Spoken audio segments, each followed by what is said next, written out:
The air in the Hollywood Hills on Sunday, December 14, 2025, felt thick with the false promise of the season.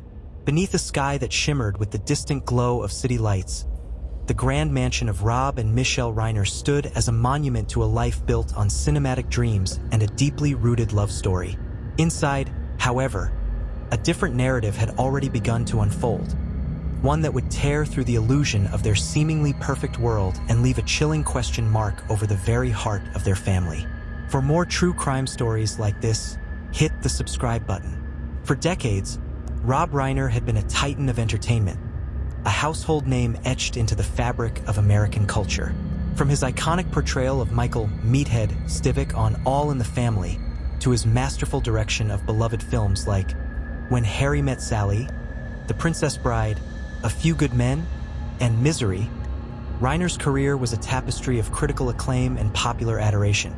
His wife, Michele Singer Reiner, was a formidable talent in her own right, a respected photographer whose lens had captured history, perhaps most notably the iconic cover of Donald Trump's The Art of the Deal, and a producer who shared in her husband's creative vision. Together, they represented a power couple whose influence spanned generations, their home a bastion of creativity, intellect, and success. Yet, on this specific Sunday, the tranquility of their Brentwood estate was nothing but a fragile facade, ready to shatter. The events of the previous night had set the stage for a tragedy that would soon engulf the entertainment world in shock and disbelief. Saturday, December 13th, had seen Rob and Michele attend the annual Conan O'Brien Christmas party, a star-studded affair where Hollywood's elite mingled, celebrating the festive season and their shared successes. It was an environment of laughter, glamour, and carefully curated conviviality. But amid the festive cheer, a discordant note had been struck, a tense undercurrent that would soon erupt into public view. Their 32-year-old son, Nick Reiner, was also present at the party. His presence, however, was not one of effortless integration into the glittering social scene. Reports, later corroborated and widely circulated, indicated that Nick's behavior at the party was inappropriate and made other guests feel uncomfortable. This wasn't an isolated incident. Nick had battled severe drug addiction since his teenage years, leading to at least 18 stints in rehabilitation facilities. His struggles were not only personal but had also been brought into the public sphere by his own father. In 2015, Rob and Nick had collaborated on the film Being Charlie, a semi-autobiographical project that openly explored Nick's battle with substance abuse and the complexities of his relationship with his famous father. The film was a raw, unflinching look at addiction, a public testament to the family's painful journey and their attempts to find understanding and healing. One might have hoped that such an artistic endeavor would have fostered a deeper connection, a more profound understanding. Yet, the raw edges of their shared history still cut deep. For more true crime stories like this, hit the subscribe button. At the Conan O'Brien party, these raw edges manifested in a public altercation between father and son. Eyewitness accounts indicated that Nick interrupted a private conversation involving comedian Bill Hader and another guest, demonstrating a lack of social awareness or perhaps a deeper internal turmoil. The disruption escalated into a heated argument between Nick and Rob, their voices reportedly raised in the elegant setting. The specifics of the disagreement remain undisclosed, but the visible tension between them was a stark contrast to the festive atmosphere, a visible crack in the Reiner family's public veneer. This public dispute, a flash of anger and frustration, was the last known interaction between Rob and Nick Reiner before the unimaginable occurred. It was a final, strained echo of a relationship defined by both deep love and profound struggle, a love that propelled a father to make a film about his son's pain, and a struggle that seemed to defy all attempts at resolution. The memory of that argument would soon take on a haunting significance, a chilling prelude to the horror that was about to unfold in the quiet privacy of their home. The journey from the glitzy party to the somber silence of the Reiner mansion in Brentwood would be one of tragic finality. As Sunday dawned, an unsettling quiet descended upon the estate. The previous night's drama had dissipated, replaced by an ominous stillness. At some point after 3 p.m. on Sunday, December 14th, the Los Angeles Fire Department, LAFD, received a distress call. The nature of the initial call is not yet publicly detailed, but its urgency led the LAFD to immediately notify the Los Angeles Police Department, LAPD, indicating a situation far beyond a typical medical emergency. This call, coming just hours after the family had been seen at a high-profile event, marked the official beginning of what would rapidly become one of Hollywood's most shocking and tragic crime stories. The quiet arrival of emergency vehicles, devoid of sirens to maintain discretion in the exclusive neighborhood, signaled that something profoundly wrong had happened within those hallowed walls. The vibrant life of Rob and Michele Reiner, so recently witnessed amidst the holiday cheer, had suddenly, inexplicably, ceased. The first responders from the LAPD, upon entering the sprawling Brentwood residence, were met with a scene of unimaginable horror. Inside the master bedroom, the private sanctuary of Rob and Michele, they discovered two deceased individuals. The victims were quickly identified as Rob Reiner and Michele Singer Reiner. The serene, opulent bedroom had been transformed into a crime scene, a grim testament to a violent act. The details emerging from the scene painted a picture of extreme brutality. The medical examiner would later confirm that both victims succumbed to multiple sharp force injuries, with reports citing their throats had been cut. The discovery sent immediate ripples of shock through the responding officers, who understood the profound gravity of finding such prominent figures brutally murdered in their own home.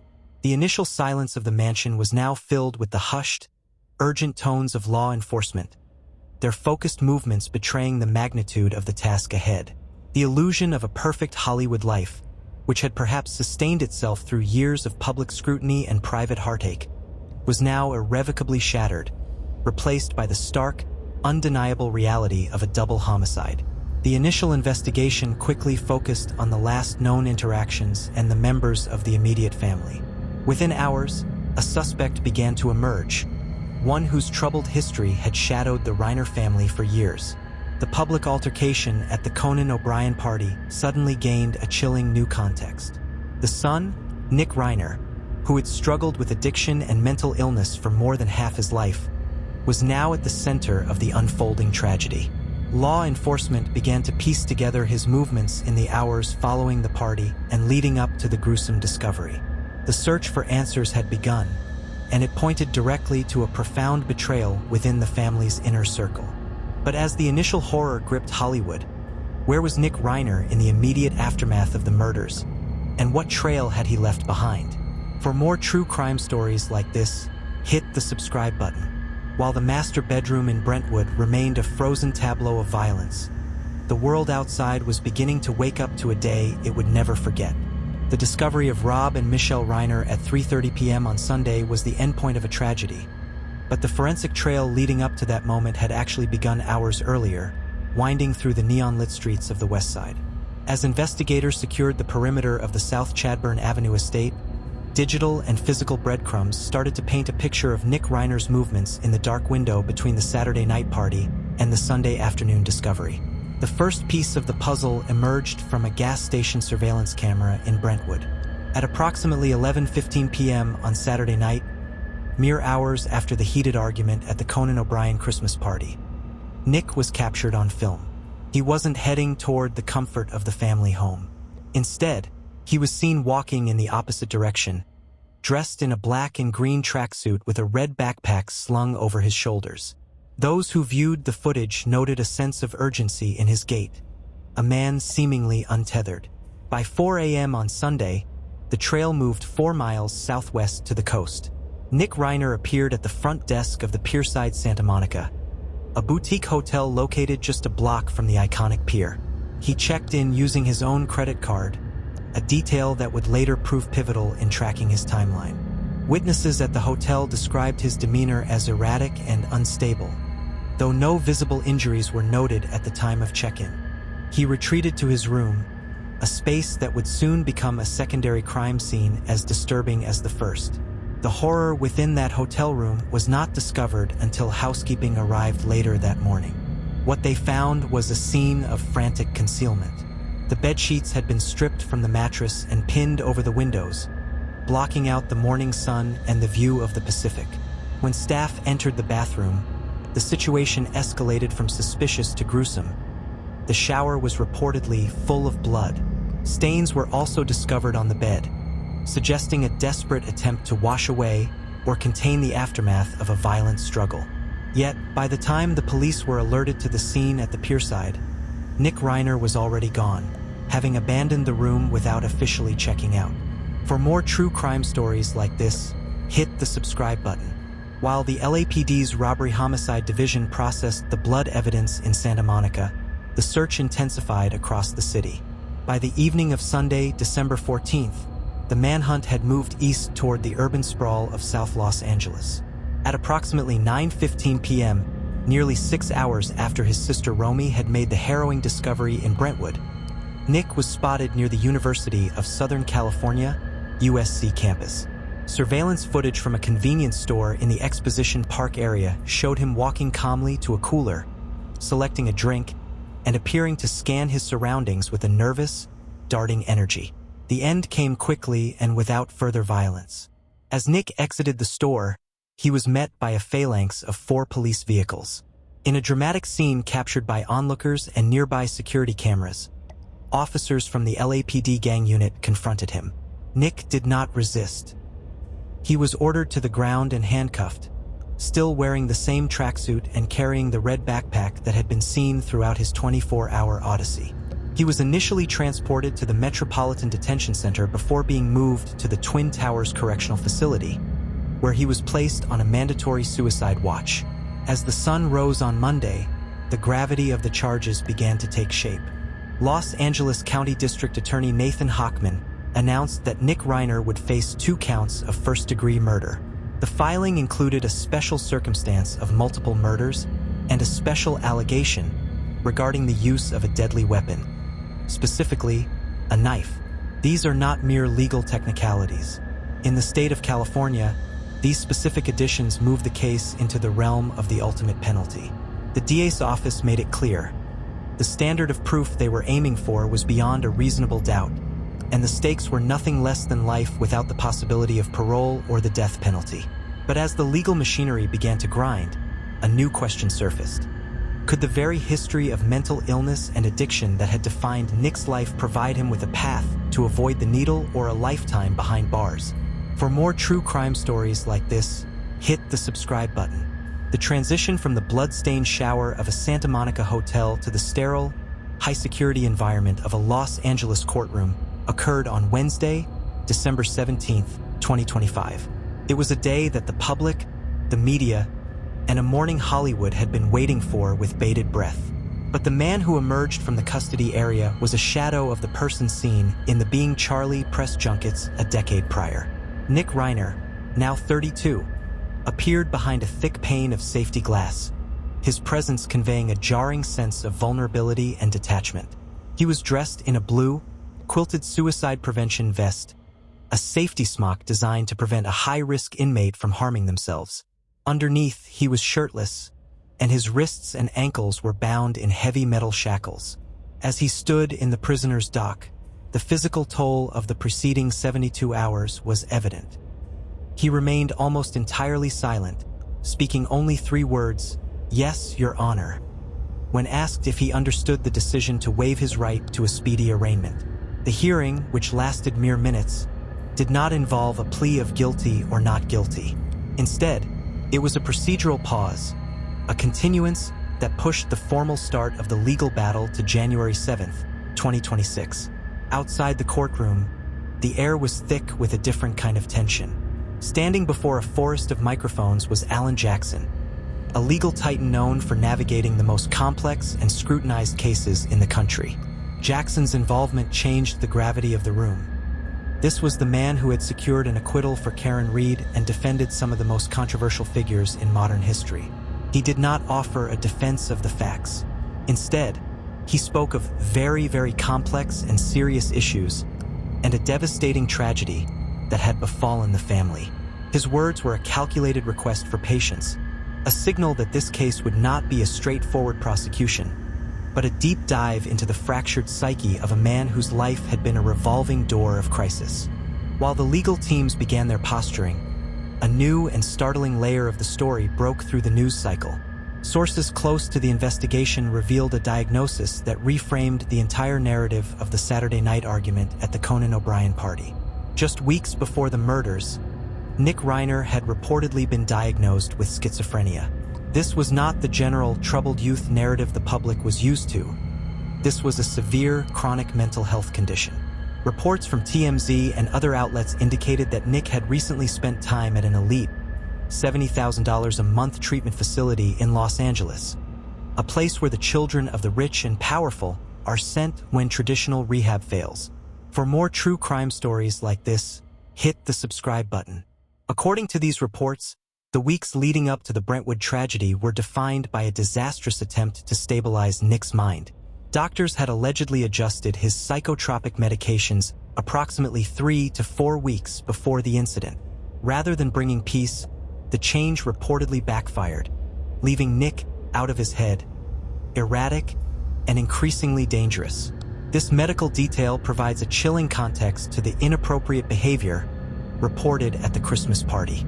It suggests that while the world saw a spoiled son acting out, the reality may have been a man in the throes of a chemical and neurological meltdown, his brain unable to process the reality around him. The burden of this reality now falls onto the shoulders of District Attorney Nathan Hochman. Hochman, who had only recently taken office with a promise to restore order to Los Angeles, now faces a case that tests the very limits of justice.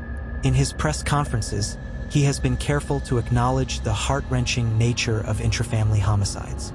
He confirmed that the special circumstance of multiple murders makes Nick eligible for the death penalty under California law. Even with Governor Gavin Newsom's current moratorium on executions, the threat of a death sentence remains a powerful lever in the California legal system. Hochman faces a harrowing choice: pursue the ultimate punishment for a man who may have been legally insane, or show leniency for a crime that was, by all accounts, exceptionally brutal. Adding to the emotional weight of the case is the silence of the survivors. Jake and Romy Reiner, Nick's siblings, issued a joint statement describing an unimaginable pain that words could not capture. They spoke of their parents not just as icons, but as best friends. Their request for privacy was a plea to the internet's true crime community to stop the speculation and remember the victims for the lives they lived. The dynamic, unselfish, and inspiring force that Rob and Michele represented. Yet, even in their grief, the siblings find themselves at the center of a legal storm where their brother's life hangs in the balance. But as the new year approaches and the January 7th hearing looms, a massive legal hurdle remains. In a state as strict as California, can a diagnosis of schizophrenia actually protect a man who carried a knife into his parents' bedroom? Or is the McNagnon rule an impossible mountain to climb? For more true crime stories like this, hit the subscribe button. The focus of this tragedy has now shifted from the quiet streets of Brentwood to the complex machinery of the California Penal Code. As the January 7th arraignment approaches, the legal battle lines are being drawn around a singular, centuries-old standard of law, the McNagnon rule. In California, proving insanity is not merely about showing a defendant has a mental illness. It requires the defense to prove that at the time of the crime, the defendant either did not understand the nature of their act or could not distinguish between right and wrong. For Nick Reiner's legal team, led by the formidable Alan Jackson, this is the narrow needle they must thread to save their client from a permanent fate. The strategy emerging from the defense camp is becoming clear. They aren't just pointing to a history of drug use. They are building a clinical timeline of a mind in collapse. The recent revelations regarding Nick's schizophrenia diagnosis and the volatile adjustment of his psychotropic medications just weeks before the murders provide the foundation. Legal experts suggest that Jackson may pursue a bifurcated trial, a two-phase process unique to California. In the first phase, a jury would decide if Nick actually committed the acts. If found guilty, the trial enters a second phase where the same jury must decide if he was legally sane at the moment the knife was drawn. This sanity phase is where the battle of the experts will truly begin, as psychiatrists parse every minute of Nick's behavior, from the Conan O'Brien party to the blood-stained hotel room in Santa Monica. However, the prosecution, led by District Attorney Nathan Hochman, holds a significant tactical advantage. California law places the burden of proof for insanity squarely on the defense. It is not up to the state to prove Nick was sane. It is up to Nick's lawyers to prove he was insane by a preponderance of the evidence. Furthermore, California law is famously strict regarding voluntary intoxication. If the prosecution can demonstrate that Nick's alleged psychotic break was fueled by illicit drug use rather than purely by his underlying mental illness, the insanity defense could crumble. Prosecutors will likely point to his calculated actions, checking into a hotel under his own name, attempting to clean a crime scene, and his calm surrendering to police as evidence of consciousness of guilt, suggesting he knew exactly what he had done and that it was wrong. For more true crime stories like this, hit the subscribe button. Beyond the courtroom, the cultural impact of this case is reigniting a fierce debate over California's death penalty. Rob and Michele Reiner were not just celebrities. They were titans of liberal activism who spent decades fighting for social justice and the abolition of capital punishment. There is a profound, tragic irony in the fact that their son now faces the very penalty they spent their lives opposing. While Governor Newsom's moratorium currently prevents any executions from taking place, the special circumstances filed by the DA keep the death penalty as a legal possibility on the table. This creates a moral quandary for the city of Los Angeles. How does the system honor the victim's legacy while prosecuting a crime of such staggering brutality? As the world waits for January 7th, the memory of Rob and Michele Reiner remains caught between their vibrant creative legacy and the cold reality of their end. They were a couple who redefined the happy ending in Hollywood, yet their own story concluded with a sequence of events no screenwriter would dare to draft. The Brentwood mansion remains a dark landmark, a reminder that even in the most protected echelons of society, the shadows of mental illness and addiction can prove insurmountable. The upcoming trial will not just be about a verdict. It will be a public reckoning with the limits of parental love, the failures of the mental health system, and the search for justice in a case where there are no true winners. The legal journey of Nick Reiner is only just beginning. With a world-class defense, a determined prosecution, and a family legacy hanging in the balance, the proceedings in Department 30 of the LA Superior Court will likely stretch for years. Every motion, every expert witness, and every piece of forensic evidence will be scrutinized under the global spotlight.